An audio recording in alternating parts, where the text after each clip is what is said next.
We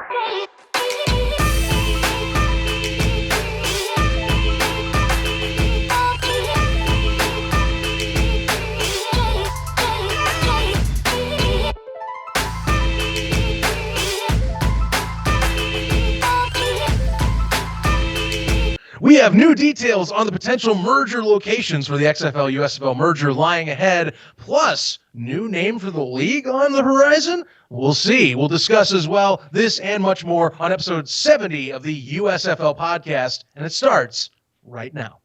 1, 2, 3.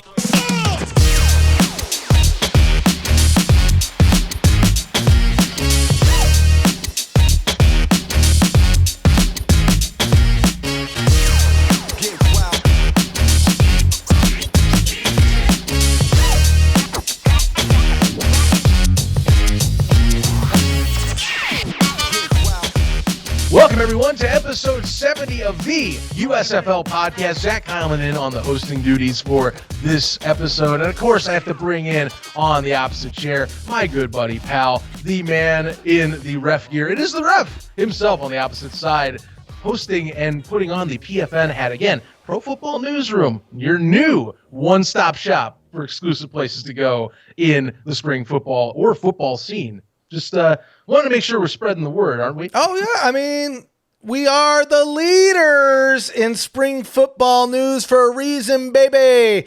And now, I mean, that's the beauty of it now. You can go to xflnewsroom.com. You can go to usflnewsroom.com. But make it short and simple, short and sweet, profootballnewsroom.com, or even shorter, pfnewsroom.com. It's got the best of both worlds. We're doing it Miley Cyrus style over at Newsroom. Oh, best of both worlds, baby. Get signed up. And while you're doing it, social media, you know that. Bringing me back to 2005. You know what? That's all I've got in my head now. That's what we do over here at Newsroom. It never gets old. We only keep moving. But check, social media, PF Newsroom, at PF Newsroom. Make sure you're over there. We're on the Facebook. We're on the X. X. Limited time only. We got USFL Podcast. So who knows? We're going to talk about that a little bit later as well. We don't know. We don't know what the name's going to be, but we have some more options in the mix. Just resolving the brand on the back end. Those guys will figure it out, and then we got the name ready to go. But yeah, plenty of discussion to talk about today. If you, like I said, you heard the tease, there's a lot on our plate to catch things up in episode 70. But before that, you know how things work. Let's get you through some of the list items we got to do. Social media, hey, what are you doing? If you're not following us yet, check us out at USFL Podcast. As of course, the ref's saying here at PFN, we got our own stuff for the USFL Podcast too. Facebook, X, I'll go with X. It's still weird to me to say that. Instagram as well. We got TikTok whenever that comes up. And hey, follow us and subscribe to us on our YouTube page. Love the drive we've had lately. Thank you for all the new subs, by the way. Check us out. That's again at USFL Podcast, and click the bell. It builds morale, not only for you, but for us too. And you never miss a video talking about all the exciting things coming up right now with this merger and everything else surrounding even just the USFL at this time. Also, hey, you want some merch? Recommend you head on over to our good buddies at Breaking Tea. Get 10% off your order. XFL, USFL items, other content from other leagues or sports, if you will. And using that code USFL Newsroom, 10% off your entire order. Helps the show, and you get some sweet swag while you're on that site. Breaking Tea is a great place. I got several shirts from them. Love those Panther shirts I have. One of them, the Reggie Corbin one, I do wear on regular. It's good stuff. Go check it out. Anyway, that ought to do it. Let's dive into this thing. Woo! And look, this is something you've been I've talked to you on the side about this. You and Mr. Larson, as I will go with, our good buddy James Larson, the true inside man in this industry right now. Really, I think knocked a lot of people's socks off to say that the merger items have kind of changed in a way, or some more details have been revealed. As reported via multiple sources, all 8 USFL teams and only 4 XFL teams are being stated to stay in a 12-team merger. Can you elaborate a little more? Well, I mean, this is all potential. This is all, right, nothing is final until the ink is dry. But this is, I think it's interesting, right? Because social media is a funny thing, right? When you look at the commentary on X or Twitter or whatever you want to call it, and you compare it to the commentary on Facebook, it really is like two completely different worlds, right? It is. And so I think there was more people shocked on Facebook to see this news than there was on X or Twitter, again, whatever you want to call it. I mean, I will say I am surprised that we're seeing all 8 USFL teams, but I'm not shocked. I mean, it was always potentially a reality. I think the two that really are throwing people off a little bit is Seattle and Orlando, mainly in part because they had stadiums, they were already playing. Well, why take those away and then adopt a hub model? And my counter argument to that is, and I don't know if this is the reasoning or the thinking behind this, but when you look at Seattle, especially, I think we talked about this last time, but especially when you take Vegas out of the mix, I mean, that's a long way to travel. When you look at the USFL teams as it stands now, the season 2 teams, only one of them is west of the Mississippi, right?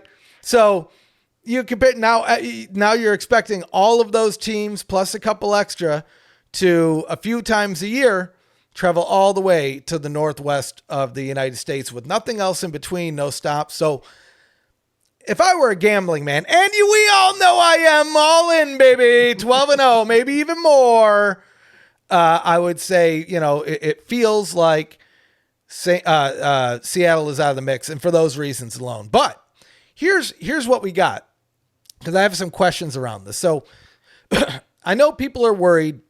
There's a lot of commentary around, I don't like the hub model. I don't like, if the new leagues are going to merge, they shouldn't use the hub model, this and that. Now I think this is showing that it's not as bad as some people probably initially thought. Now, when people say hub model, I think in their head, as they're saying it, they're thinking 1 to maybe 3 or 4 hubs with 12 teams, right? This is showing that it's not, or at least potentially isn't going to be that way at all, right? So we're going to have the St. Louis Battlehawks, which naturally, if there was going to be any merger, the St. Louis franchise would come along, the DC franchise, the Defenders, which again is no joke in its own right. They throw out the lemons, they got the beer snake, they know how to have a good time. And then throwing the 2 other Texas teams in the mix with San Antonio, Arlington, with the addition of Birmingham from the USFL, Canton in some shape or form, we don't know which teams from the USFL, Memphis. Those are all still staying. So now we're at 7 different hubs with the addition of Houston, which is the Gamblers, again, all in. Could be 12-0, could be 14-0, might even be 16-0, times 2, times 3, maybe even times 4. We're going all in winning that championship. Maybe. But now that brings us up to 8 locations, and we haven't even talked about Detroit yet. So 8 locations with 12 teams, maybe 9 with 12 teams. Maybe not as dire, right? Maybe not as dire as a lot of people thought. Now, I'm curious to see if we'll call them hub haters, I guess. The hub haters still continue to hate it when it's, not just a few select. And I get it, because I get the argument is I want to see fans and stands with the hub model. You're not going to get that with all of the teams. But I mean, 8, maybe 9 out of 12 ain't bad, baby. Especially when you consider we had 1 in the USFL for season 1, 4 in season 2, and then you move up to 8 or 9. I mean, that's feeling pretty dang good. Thoughts?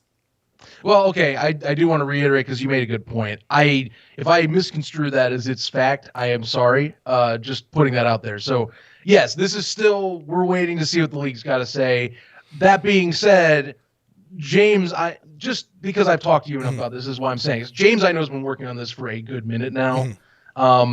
And us, we don't say stuff like that, or PFN does not, unless we have a lot of people directly talking and it's sounding. Not to mention, like, in our own notes here, you can like we talk about inside the league. We have those guys also saying the exact same wording. Right. And I know some of you might be going, well, wait a minute, didn't inside the league say 6 and 6 earlier? It's like, yes. Keep in mind, though, these talks have been evolving, and that's been a good minute since that last piece came across his desk. So I guarantee part of this has been an evolution of how this has gone. Mm-hmm. What I do think of the layout is, and I want to thank a good buddy of one of our users on our Discord for making this map of the potential merger if it were to go this way. It makes a lot of logistical sense, actually.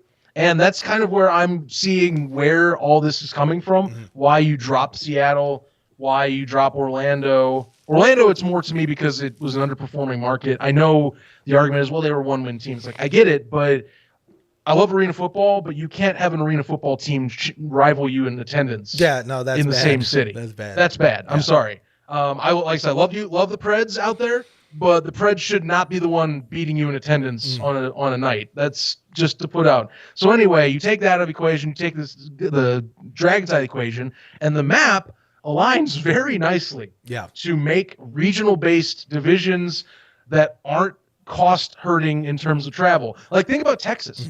You have the 3 Texas teams and New Orleans, which is, I mean, it's a hop, skip, jump away from Houston in terms of like how you would arrange travel. Right. I know it's still a little bit of a haul, you know this, but that being not said, bad at all. I think it's like 4.5, maybe 5 hours from Houston. Not bad at all. Right. So like you have that division. You have an East Coast division where the farthest distance away is New Jersey to Pittsburgh, it looks like. And beyond that, DC, Philadelphia, and the New Jersey, New York metro area are all in that like northeast corridor. Right.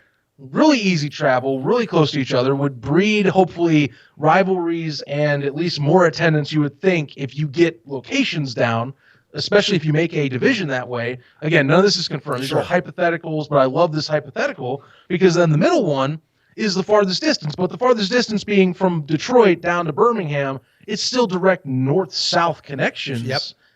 The logistics make so much sense. Not to mention, if we go back to one of the founding reasons why the USFL in this iteration stuck east of the Mississippi is because the TV markets are most populated in that section of the country and in the Midwest. So you're adding in Dallas, Arlington, that whole metro area. You're adding in San Antonio for a market, but you're keeping to that same region, and your TV numbers are in that same spot and should hopefully pump back up a little with combined leagues in that sense. You get more fan bases involved. St. Louis is in there, for crying out loud. I can't stress enough how just St. Louis being there is an eyepiece for whatever this merger looks like. Yeah. You know, so that map I think that to me, that was what sealed the deal, and what I believe why this might be happening is because, hey, why fly all the way out to the complete opposite side of the country? Like, flights to Seattle aren't cheap no matter where you are in the Midwest or East Coast. I don't know like, if anything they just cost a ton. Well, yeah, I mean, you can say that too, but like just the whole like, let's do that, and then you also have to fly that team out of Seattle. Like, I know some people are like, well, you suck that cost up. I was like, guys, and I want this conversation to start being more prevalent with people. I know that their fans are passionate, okay, but let's start thinking more about the costs on how these things are run.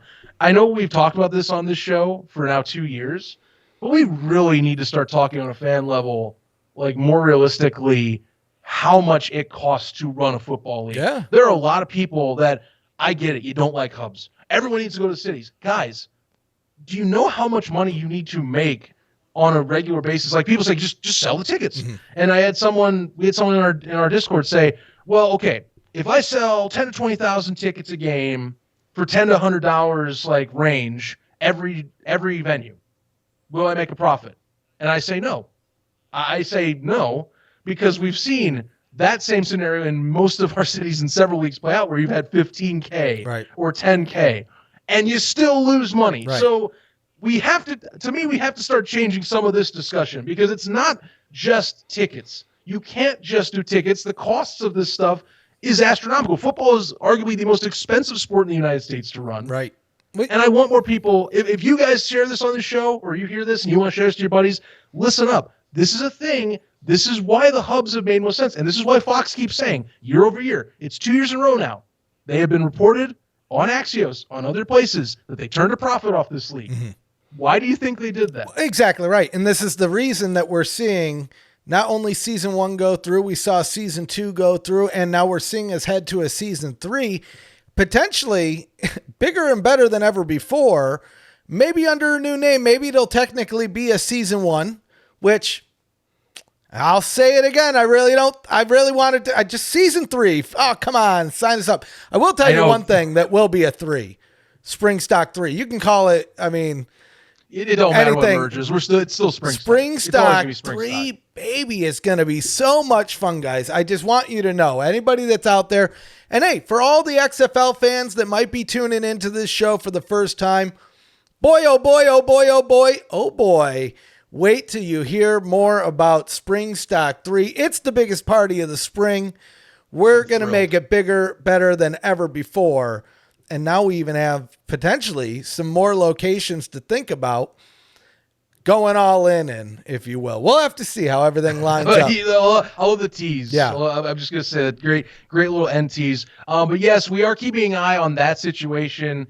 Again, just reiterating, like, it is rumor still, but I will put in that James and even yourself have worked hard on this, like getting this locked down and trying to see and put this out as an official, or as a report. So just wanted to specify that so that folks understand. Oh, you don't even know, Zach, because there was a couple times James and I were talking, and I was like, I don't know. I would just go with it, because the general rule of thumb, if you have 2 pieces of confirmation, that's when you go. And there was more than 2, right? I mean, nothing concrete, 100%. You're not going to get that. I mean, truth be told, it probably isn't even concrete because the deal's not fully done yet. Right. But at least we're now getting at least a little bit of confirmation on the things that are being discussed. But no, yeah, if anybody's worried about the process that went on behind the scenes, there's been discussions for a while. I'll say that. And we were pretty careful on making sure that all the pieces, all the ducks were in a row that need to happen. Now, could it not happen 100%? Could it happen 100%? I mean, we'll have to see. The deal, which we'll talk about a little bit later. When is it even going to close? I think it's going to be soon, but we'll talk about that. So we talked about locations, Zachy boy. Any other thoughts on that before we move to what the flip is this thing going to be called? Maybe potentially. I don't even know. I don't got much else. I mean, like I said, if this is indeed what the direction they go, and again, we're talking about the greater good for spring football here, it makes the most sense for how you want to control how you're building up. So that's my thing. I have one thought, and it actually is a kind of a good segue into the trademarks. But before we move away from the locations, I want to get your thoughts. San Antonio Brahmas. So I think it'd be silly if you rebrand the Battlehawks. People have been asking, will they, won't they? Same with because interestingly enough, when we look at these 4 locations, they are 4 locations that the USFL does hold alternate trademarks for. True. Other than really Arlington, but unless you want to bring the Stallions into the mix with Dallas, but I don't think that's a reality. But when we look at San Antonio and the rest, now San Antonio, I think they'd be silly to change the Battlehawks. I think they'd be silly to change the Defenders. The Renegades was an old USFL team from Orlando, interestingly enough, from the other discussions. The Brahmas, though. What are your thoughts? Because that one to me just feels like it was always brought up. This is the Rocks team. The logo's even kind of like a variation on the Rocks Brahma Bull. I don't know. I'm curious. I don't know if they will or they won't, but I feel like if there's any, maybe that one. What do you think? I would want to say no, just because I think if you're merging and you have at least some audiences you're taking in, you don't want to mess with that too much. It's only been 1 year. Right. And it's not too bad. Like there are that brand of cattle, it does exist in Texas, so it's not far reaching. Or brand species of cattle. Why I said brand? I'm thinking rock. But I don't know. I think you just have to have a backup plan if you really do. Like something that is the city. Like this is where I'd be like, oh cool. Like what if you got the Commanders back and you just like relabeled it? But I think you might want to stick with it. I wouldn't change it actually. Even with the Rocks status right now, I don't know how this all works with ownership. We're still waiting on that whole angle, but like even if he's not involved anymore, if that were a hypothetical, like I'd keep it. My only change I would have, and again, I know they did this because of the main hub they were in the XFL, and that was like the deal with Arlington, Texas. Change it back to Dallas. I agree. I'm with you. I no offense to Arlington, but if you're wanting to go big, put it back as Dallas. It doesn't matter. I know that there's like I've heard there's like a minor rivalry between Arlington and Dallas, and how Arlington does want to be its own thing and doesn't want to be associated as much with Dallas. That's what I've heard. Could be different. Let me know in the comments. But I'd rather just name it Dallas. Right. You know, I mean, that's how I would do it. You know, the Cowboys play right next door, and they're not the Arlington Cowboys. Exactly. You know? I mean, it's right there. You might as well put it back. And it was originally called the Dallas Renegades. So it's up to them. Right. That's my honest opinion. Arlington's too long. It's too wordy. Right. Put it back as the Dallas Renegades. It's snappier. Right. That's my angle. I think it all depends, and you hit the nail on the head with it. Do they still use the hub model in Arlington in one way, shape, or form? If they do, I think it's going to be the Arlington Renegades. If they don't, that might be the thing. It should be the Dallas Renegades. I'm sorry, Arlington bros. I'm sorry. But you know what? It's like I live in Houston Metro, but I would never want them, and I'm not going to use my city, but I'll use my old city. I would never call them like the Katy Gamblers if they played out there, or the Cypress Gamblers, or the, whatever it might be. It would be the Houston Flipping Gamblers, 12-0 at minimum, all in. So anyway, yeah. I figured that one was worth talking about. Suburbs know. They know what's up.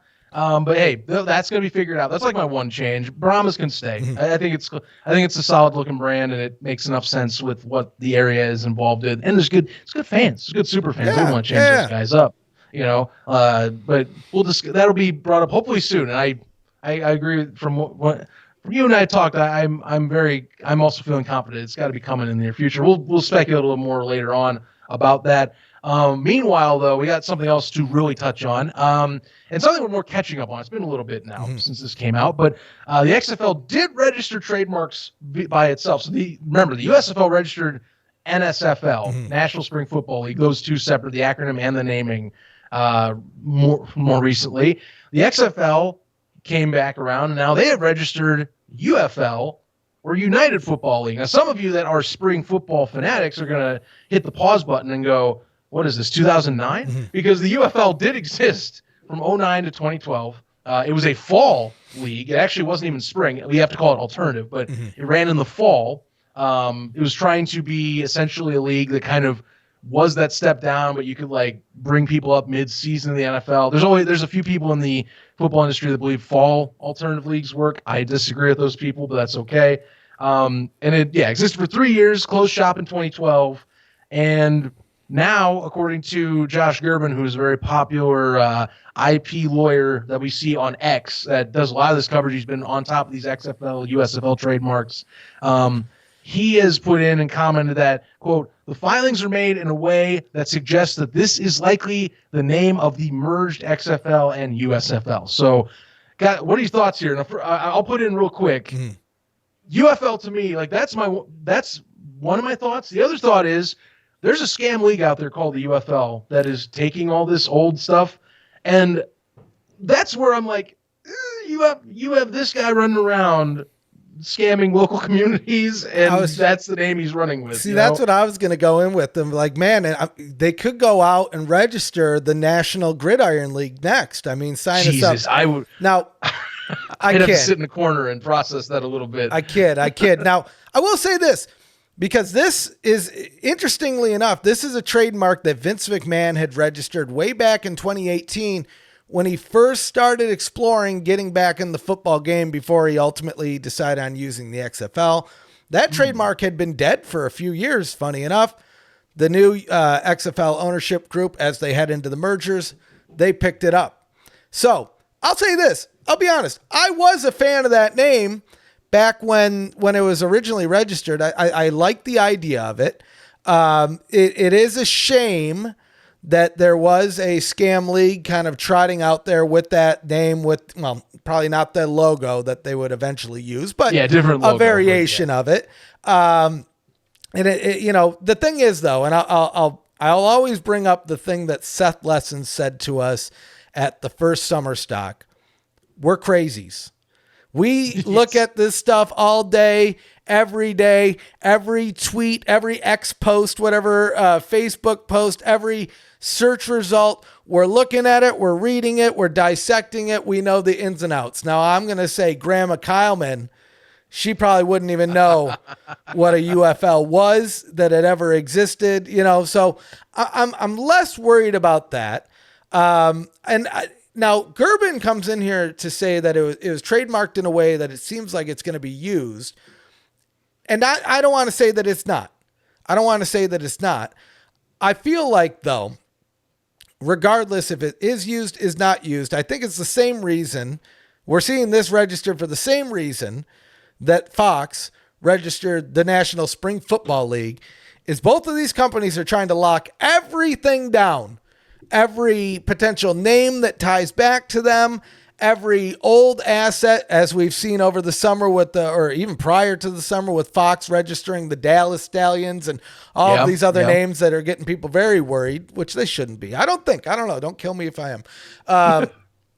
But to me, it doesn't tell me that this is going to be the name.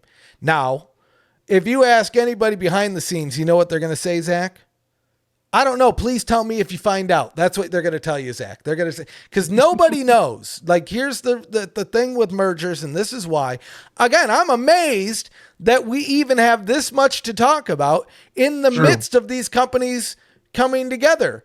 Because generally speaking, things get very tight-lipped in these scenarios. Was it like only 5 people know about what the details even are? Right. I think was reported. Yeah. So. Oh, and I mean, I'm sure that there is like bounty hunters out there trying to say, hey, I will say this, Zach, it's not unheard of for people to tell stories that are wrong, like to get sources that are wrong. And so, especially now during all of this stuff, like we just talked about it with the team name or the team locations, you don't even know how long we've been sitting on some of these things, because I want them to at least be more than the 2 normal confirmations, just in case, because every now and then that's how they find the mole. But it is interesting that we're even talking about this stuff. Now, this one's a little bit different.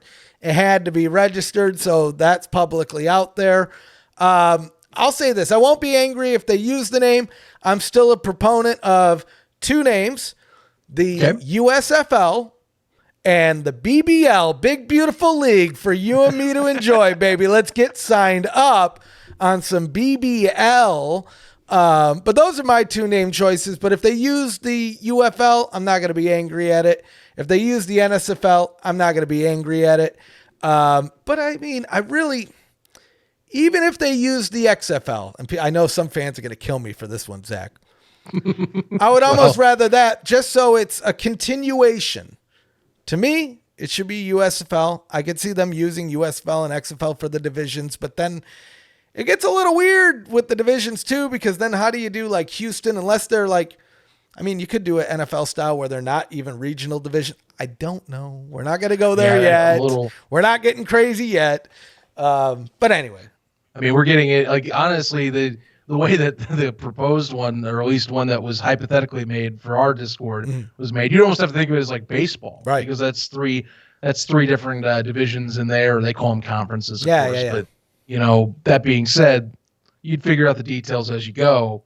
I mean, I'm fine. Like, look, if you will be able to market yourself out of differentiating from the other UFL that's not really a league.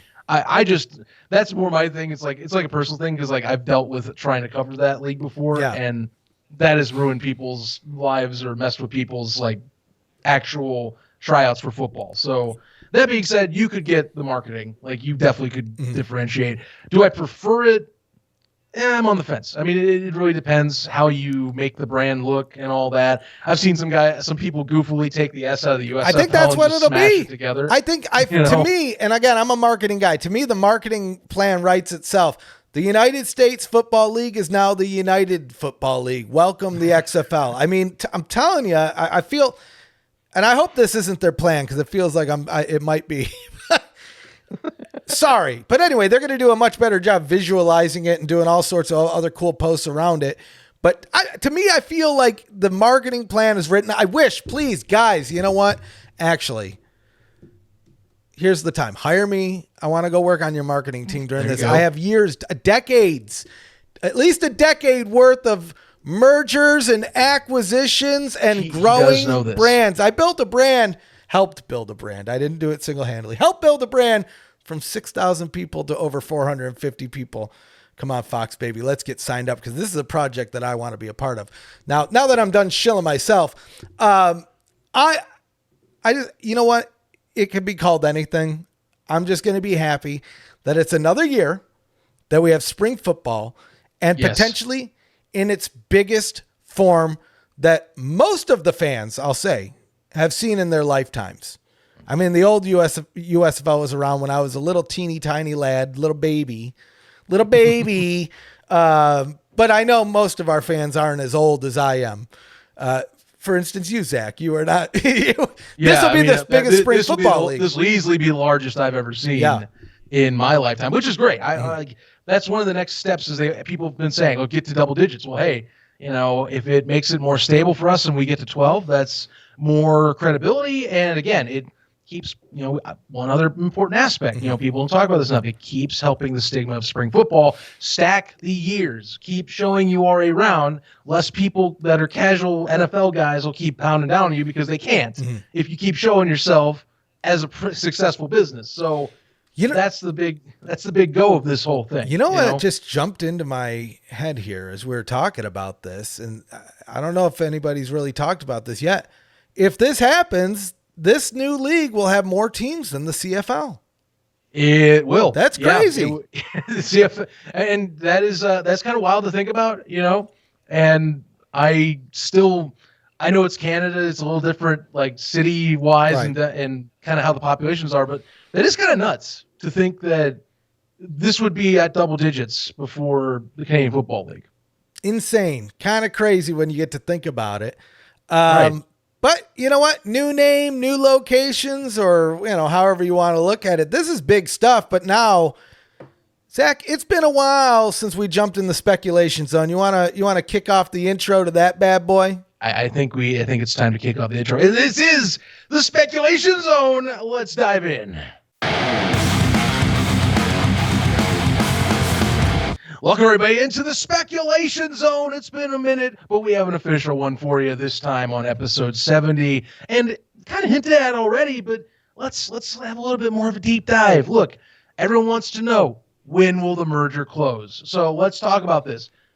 The ref, I give you the floor. When does this merger close? I think, it's got to be around the corner here. If we know how scheduling football is, it can't be too much farther away. Well, here's the good news. Here's the things that we know amongst a million things that we don't know. But here's what we know. Paperwork has been submitted. It's already with the government. It's waiting approval. And that could, if everything is on track, that could happen this week. If I want to say, don't quote me on this, but it could be Thursday when it's at least up for approval or at its earliest approved by the government. That means by the end of this week, we might hear news. Will we? We'll have to see, because even though it's approved, there's comms, there's marketing, there's all sorts of things that probably need to get done before they make the announce, right? But I will say this, I wouldn't be surprised if we get it later this week or early next week. But when is Halloween again? What day is that? That's Halloween Tuesday. I still think before Halloween is a fair assessment. Any delay, any missing comma, missing semicolon, any missed typo, though, guys. This is what you need to understand. Puts that date in peril. So just because it's could be close doesn't mean it will be close. These things are a very delicate thing. Now, I'll go out and say, my guess is everything's been done clean. Fox has big lawyers. I assume Redbird has a good law team behind it. I know I never had the luxury of speaking with the XFL's legal team under Redbird, but I did under Vince McMahon, and they were among the best. They really knew how to get their point across. That being said, I think things will be on the up and narrow. Ooh, you agree, disagree? What are you feeling here? What is your heart telling you, Zachy boy? My heart says it has to be next month at the latest. Yeah. Is what my heart says.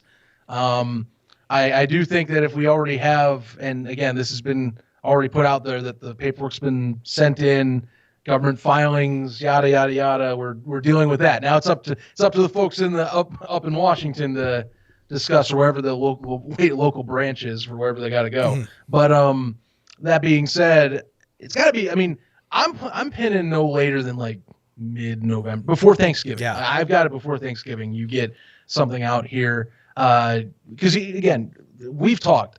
The ball has to start rolling.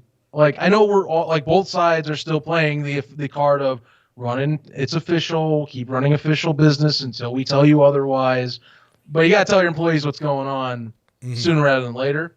And now that if these guys know that's been filed, well, okay, a lot of these guys in these offices probably want to hear an answer soon. Sure. As well. Sure. Especially if you're hearing rumors for, like, think about the XFL teams like that, like our talks and reporting on the whole, well, if you got some of them in the Vegas section have already been let go. We know that.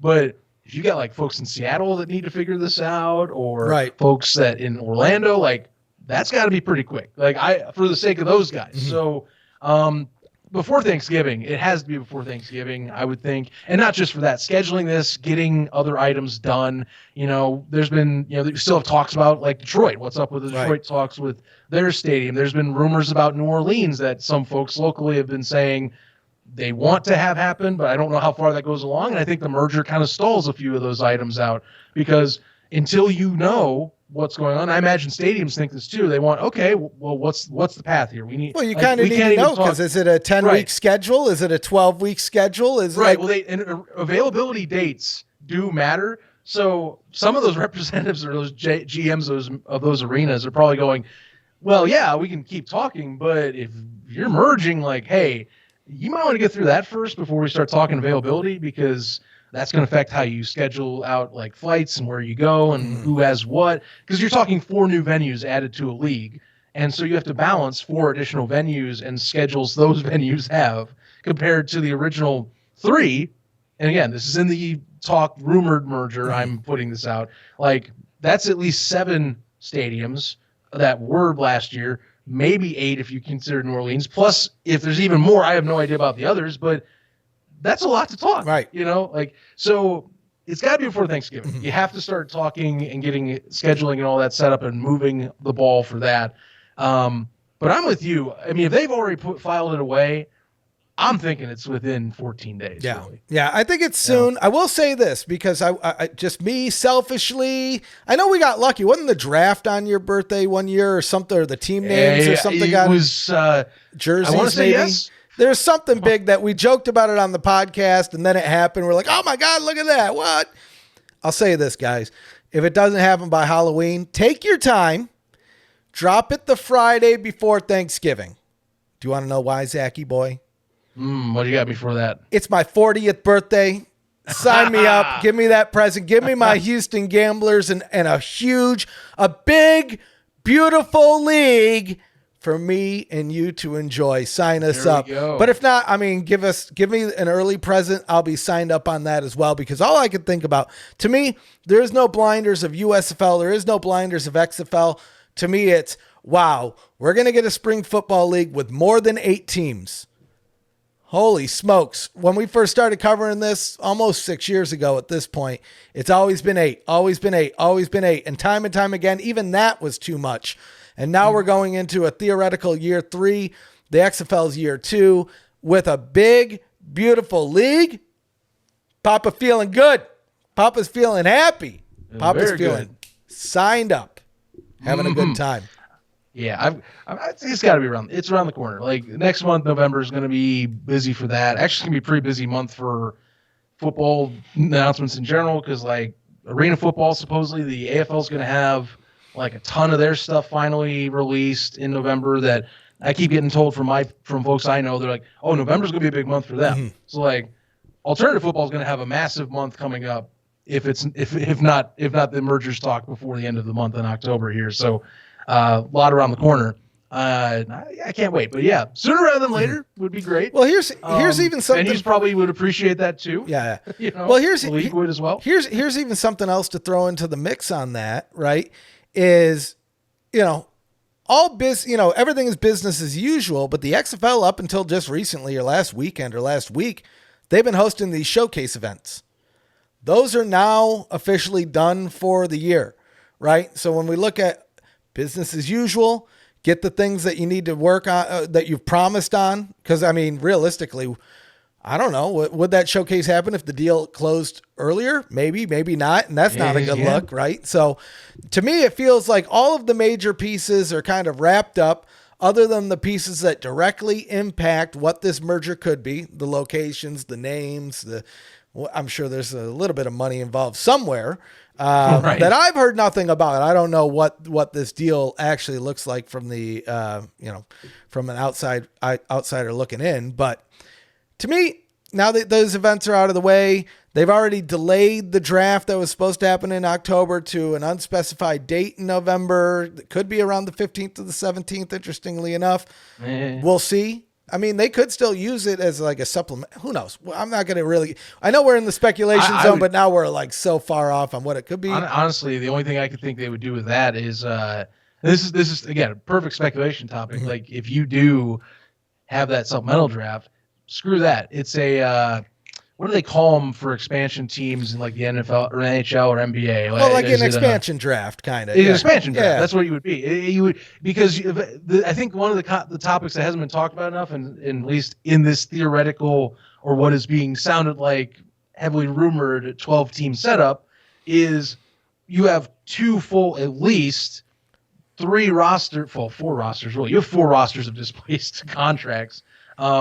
Which would fall under, at least from what sounds like, the USFL PA's jurisdiction. Mm-hmm. So would you, in theory, do an expansion draft to try and, at least, not in a true expansion draft, but like, say you do a draft that is acting in a supplemental sense, but it's with players that have those contracts to give them one last chance to get signed on, is my question. Because I imagine that would be a goodwill, like, arm reach, as you can say, hey, these guys are playing here. Give them one more shot. See if any of the USFL guys want them. See if, the other XFL teams that didn't have a chance to pick them up, they're like, okay, you know what? Not a bad choice. Let's see if we want you. That's something I'm wondering if they do that. Yeah, I feel like that would be the play because, I mean, realistically, we've seen a bunch of signings on the USFL side. Not so much on the XFL side. No, it's different. They're not in free agency, things like that. But there is still going to be attrition there, right? So the Houston Roughnecks and the Gamblers, I mean, that's an interesting one. Like, do they become gamblers or do they get put in the pool? That one to me is the interesting one to look at. The rest of them, though, the Battlehawks alone, they've lost a few of their players in between the season. Let's say one of them's a tight end. I can tell you, out of the teams that might not have a home coming up in 2024, there's a good few solid tight ends in that mix. I'll tell you what, right? Same with receivers, things like that. So I feel like that is the play.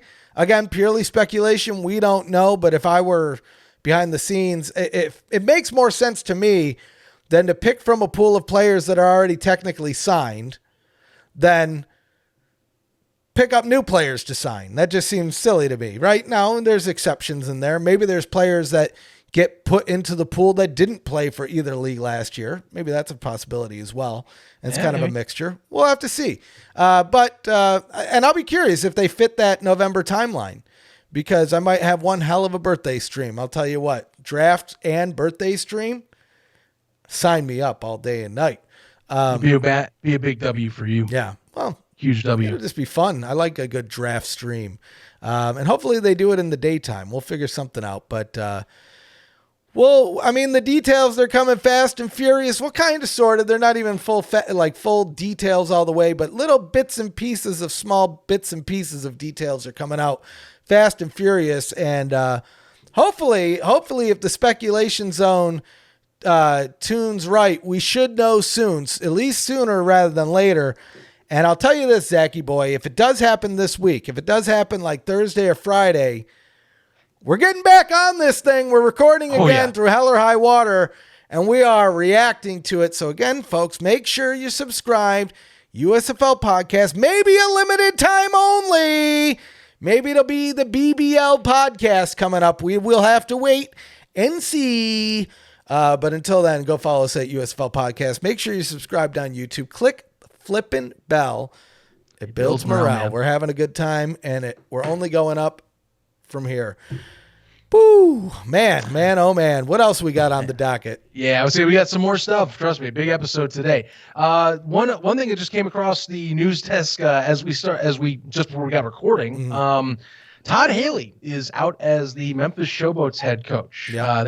That is going to be a change coming through, and something to keep an eye on. For context as well, I mean, if we're talking merger, Memphis sounds like it's one of the locks in any scenario that's been played out. So something to really watch for whoever's going to fill that chair. They actually just had their seating event for season ticket holders yesterday as we were recording. But anyway, details are Haley is now out as the head coach. New discussions are now kicking up on who is going to be filling that seat. And I might as well put it speculation zone part 2-ish, but you know, some of it is a lot of people that are at least in that area that watch the team and feel like that fits. And one of them that's come up a lot is the defensive coordinator himself, Carnell Lake, who was a very highly talked about member of the Showboats last year, led a pretty solid defense that had a great second half stretch of the season. And he's been on the up and up since joining the USFL. Another one that is to keep an eye on that I think you brought this up as a good point, and it's because of the talk. We talked about the talks just in the merger round, and again, common threads. Another common thread, the Vipers are considered one that's out. They recently, before the merger talks had started, got a new head coach in head coach Anthony Blevins. Something to keep an eye on. What your thoughts? Because both these candidates make sense. Right. One would be basically continuing what is there for the most part. The other is, hey, we didn't mean to throw you to the wolves like that, or didn't mean to put you in the situation. It's not confirmed, of course, but Vegas is very much talked about as the one that's like almost that everyone feels as a lock to not return. Right. Well, they don't have a Blevins would be the one home. with the odd man out. Yeah, they don't have a home stadium. There's talks of them relocating to either Portland or even Tempe, Arizona, which would have been amazing, Zach. I was crossing my fingers for that, honestly. I really was. It's a damn shame because that would have been amazing just having you there. But anyway, it seems like, you know, with the merger talks, that has kind of gone to the wayside until they can at least figure out. And because of that, it seems like Vegas might go away. Now, as you mentioned, that puts, I mean, it's not a great look for either league. It's probably not a great feeling for Coach Blevins over there. You signed a contract. You haven't even coached a game. And now there's talks that, you know, the team may be going away. And so to me, it feels like either one of these could happen. I bet you if the merger didn't happen, Carnell Lake probably would have been moved into that head coach role already. At least from what I understand, he is basically the acting head coach. Nothing's signed, nothing's official, but when it comes to player interactions, working with the general managers, all of that, Carnell Lake is the guy that's kind of holding down the fort right now. Okay. But with Blevins, I mean, well, one, I think there's another interesting piece to him. We've talked about this throughout the years of even before the USFL podcast, probably in this year in the spring football, I've always mentioned how I love coaches that come in that have an experience in spring football. That's why I really love Mike Riley. Right. Mike Riley, he doesn't matter what league, he's there. He's been there. He's done something. And Blevins, I mean, so he would be coaching this league, but he played back in the day for that original XFL for the Birmingham Bolts. So I do kind of love that. I think that he could come to the team with a different perspective just based on that alone. But at the end of the day, once this deal's final, who knows? Maybe because, again, I look at places like Arlington or Dallas. Is Bob Stoops going to stay? Yeah. I don't know. I don't know what his contract looks like. I don't know what his contract I mean, was it only a 2-year contract that he was fulfilling his second year last year? Because if Wade Phillips is another example, that actually right? is a good point because you're talking concessions from bringing out a bankruptcy. And some of the stuff in the bankruptcy notings from, and again, we're revisiting some old rehash stuff here with the XFL, but in the original bankruptcy filings from the 2020 version, were coaches' contracts. Last I checked, one way to alleviate some of those is to continue said contracts. Right. So fascinating point, because Stoops would technically be continuing it if that's how they structured it. So again, just something to keep an eye on, because, and I bring it up to say, if Anthony Blevins doesn't end up as the Showboats head coach, there may be more opportunities out there. Again, maybe it's the home fan bias. I don't know, home team bias, but I'm so curious about the Houston situation, because you have Coach Curtis, right? Then you have Coach Phillips, Wade Phillips with the Roughnecks. You have AJ Smith, who I think is electric up in the booth. But how does that all fit together? Because AJ Smith could be a head coach in his own right, just like Jaron Horton from the Maulers, who, let's not leave his name out of the mix as well. Any opportunity to make him a head coach, I think that they'll put him in there. But I think it really all depends on where all the pieces land once the ink is dry, who's still around, what pieces still need to be filled. Because, in a real world, it could be more than just the Showboats that are trying to fill that role to where it can filter out somewhere else. Why is Todd Haley leaving? There's really no word on that yet. It could be similar to what we were just talking about with Stoops. Maybe he was on a 2-year deal. They're moving into their 3rd year. Maybe he was done with it. Who knows? I'm sure if we hear more information, we'll report on that shortly. But, as always, a USFL podcast sayonara to Coach Haley. We enjoyed your time. We enjoyed your twerks out there. Good God. Fighting on the sidelines. Let's not forget, Coach Haley is a madman having a little bit of fun. Sparking up feuds with freaking Skip Holtz. And I will say, he had every right to be angry that time. That one, just because Holtz scored another touchdown on him in the last 5 minutes when they were down. They only had 2 points on the board, right? That I get. The subsequent weeks, though, my guy. Curtis Johnson really got me. That was an amazing mic catch, by the way, of Curtis going, "Hey, wait a minute now." It hit him that he's like, "What did you say?" Right. Right. But anyway, it's always sad to see when these guys go, but I am very intrigued, very curious as to who will replace his shoes over there in Memphis. As you mentioned, they just had their select a seat event the other day, so things are going to be rocking at the Liberty Bowl come, we don't even know when, but potentially April. See the nice tribute they had for Alex Collins, by the way? Yes. That was really good, really good of them. I was happy that they did that. The plaqued and made a special section of the locker rooms for his memory as well. So really cool stuff. But it was event looked pretty nice, like what they were doing out there, and it's good to see more of that for sure. Content for sure. Well, I can't wait until whichever team, if it is the Roughnecks, sign them up. I'll be there. But those gamblers, come on, guys. Let me go select a seat. I already know what seat I'm selecting. Ooh. Front row 50, baby. Get signed up. Where my other seat's going to be is the press box, though. But for the times I'm not there, front row 50, baby. Let's get signed up. I'm ready to go. I'm ready to get loud. I'm telling you, I would hate to be a road team in Houston when the ref is out there going all in. I'm going to go sit on the visitor side. That's the beauty of it. I'm going to torture them. You're going to get tortured. You're not going to be able to win a game with me yapping 12-0 all in, 12-0 all in, nonstop all game. You're going to go to sleep. All you're going to hear is 12-0 all in, 12-0 all in. Oh, it's going to be beautiful, Zachy boy. It's burned into your brain. And it might even be more. It might even be 14-0, 16-0. We got to see how, because with an expanded roster of teams, you have to imagine you have to have more than 10 weeks. You almost have to, unless you do it like baseball style where you could not play a team during the regular season, which is a little weird. I think you're guaranteed 8. Right. 2 per, at least if you do we designed it on Discord, 4 per, so, six. Yeah, six. Be 6 teams. You know what I'm saying? Yes. Be 6. Yes. But who knows? Maybe it is 12.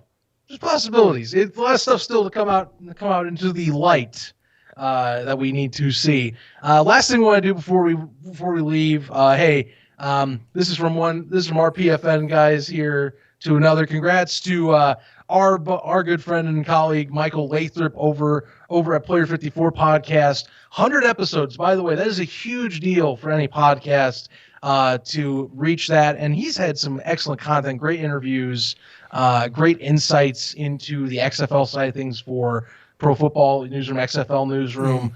But yeah, shout out to you, Mr. Lathrop. Congrats on the 100. That is a big milestone for any podcast to reach. We're really glad to have you on board and consider you one of our friends on this network. 100%. I mean, realistically, and I caught some flack on it a little bit because I used to host an XFL show, but truth be told, a lot of our time, at least audio visual wise, at least my time, was dedicated to the USFL over the past 2 going on 3 years. Mike coming on board, XFL Mike from the Player 54 Podcast. I mean, he held down the fort for the newsroom boys when it came down to the podcast side, when it comes down to the XFL. And I mean, he was out there at all the games, out there for the Guardians, out there. He hosted his own like tailgates and things like that prior to the season. Yeah. And even recently he was out there for the showcase. So here's the deal, guys. Monday is when episode 100 drops. This is what I want you guys to do. Mark it on your calendar. Go check it out. Because here's the thing. Sooner or later, we're going to be one big, beautiful league, one BBL.